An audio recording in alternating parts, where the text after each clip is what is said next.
2-3 ദിവസമായിട്ടോ വേദന സഹിച്ചുകൊണ്ട് കണ്ണിലൊരു ബൾബും ഫിറ്റ് ചെയ്തുകൊണ്ട് ഞാൻ നടക്കാൻ തുടങ്ങിയിട്ട്. അപ്പോൾ ഇനിയിപ്പോൾ അത് കൂടിപ്പോയാൽ അത് കൺമണിക്കും ഒരു ബുദ്ധിമുട്ടാവുമെന്ന് വിചാരിച്ചിട്ട് ഞാൻ ഡോക്ടറെ കാണാമെന്ന് വിചാരിച്ചു.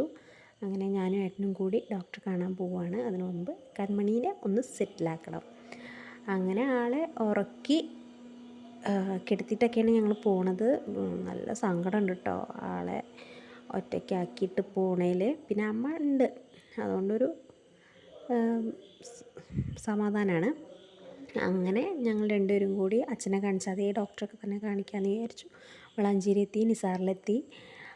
നിസാറിൽ രേവതി ഡോക്ടറാണ് കാണിക്കുന്നത്. അങ്ങനെ ഡോക്ടറെ കണ്ടു. ഫസ്റ്റത്തെ ടോക്കൺ ഞങ്ങളായിരുന്നു കേട്ടോ, അതുകൊണ്ട് പിന്നെ വലിയ ബുദ്ധിമുട്ടില്ല, വീട്ടിലേക്ക് വേഗം വരാമല്ലോ എന്ന് വിചാരിച്ചു. അങ്ങനെ ഡോക്ടറെ കണ്ടപ്പോൾ ഡോക്ടർ കാഴ്ചക്കുറവുണ്ട്, പിന്നെ കുരു മാറിക്കഴിഞ്ഞിട്ട് നമുക്ക് കാഴ്ച എന്തായാലും നല്ലപോലെ ടെസ്റ്റ് ചെയ്യാമെന്നൊക്കെ പറഞ്ഞു. അങ്ങനെ ചൂട് പിടിക്കാൻ പറഞ്ഞു, മരുന്ന് വാങ്ങുകയാണ് ഏട്ടൻ.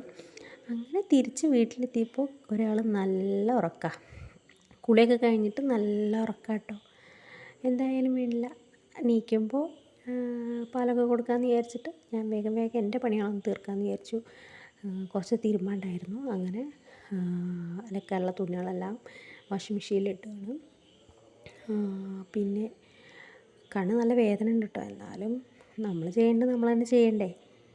അങ്ങനെ കാഴ്ചക്കുറവുണ്ട് എന്ന് പറഞ്ഞപ്പോൾ ഒന്ന് പേടിച്ചു പോയിട്ടോ ഞാൻ. എന്താ ഡെലിവറി കഴിഞ്ഞാൽ ഇത്തിരി കാഴ്ച കുറയുന്നൊക്കെ പറഞ്ഞ് കേട്ടിട്ടുണ്ട്. അവർ എഴുതി തന്നൊന്നും എനിക്ക് ചെറിയ അക്ഷരങ്ങളൊന്നും അങ്ങനെ വായിക്കാൻ പറ്റിയിട്ടില്ല. ഇത് ഞങ്ങൾ തറവാടാട്ടോ, അതായത് പഴയ വീട്.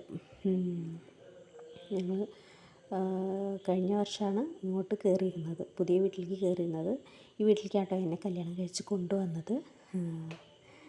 അപ്പോൾ അലക്കാനുള്ളതൊക്കെ മെഷീനിലിട്ടിട്ട് ഞാൻ താഴെ വന്നിട്ട് ടേബിളും കാര്യങ്ങളൊക്കെ ഒന്ന് റെഡിയാക്കിയിടുകയാണ്. അതിൻ്റെ ഇടയിൽ കർട്ടൻ പൊതിക്കാനൊക്കെ മറന്നു പോയിട്ട് ഒന്ന് രാവിലെ തന്നെ ഏട്ടൻ്റെ കൂടെ ഡോക്ടറെ കാണാൻ പോകാമെന്ന് വിചാരിച്ചിട്ട് എന്നെ ഡോക്ടറെ കാണിച്ച് കൊണ്ടുവന്നിട്ട് വേണം ഏട്ടന് തിരിച്ച് ജോലിക്ക് പോകാൻ വേണ്ടിയിട്ട്. കുറേ നാളായി പായസം കുടിക്കണം എന്നുള്ള ആഗ്രഹം ഞാൻ പറഞ്ഞിട്ടുണ്ടായിരുന്നുണ്ട്. അപ്പോൾ ഒരു പായസപ്പൊതി, അപ്പോൾ തിരിച്ച് വരുമ്പോൾ ഞങ്ങളൊരു പായസ പാക്കറ്റ് വാങ്ങി. അങ്ങനെ അത് പായസം ഉണ്ടാക്കിയിട്ട് കുടിക്കാമെന്ന് വിചാരിച്ചു കേട്ടോ. എന്താണെന്നറിയില്ല, കുറേ നാളായി നല്ലൊരു പായസം കുടിച്ചിട്ട്.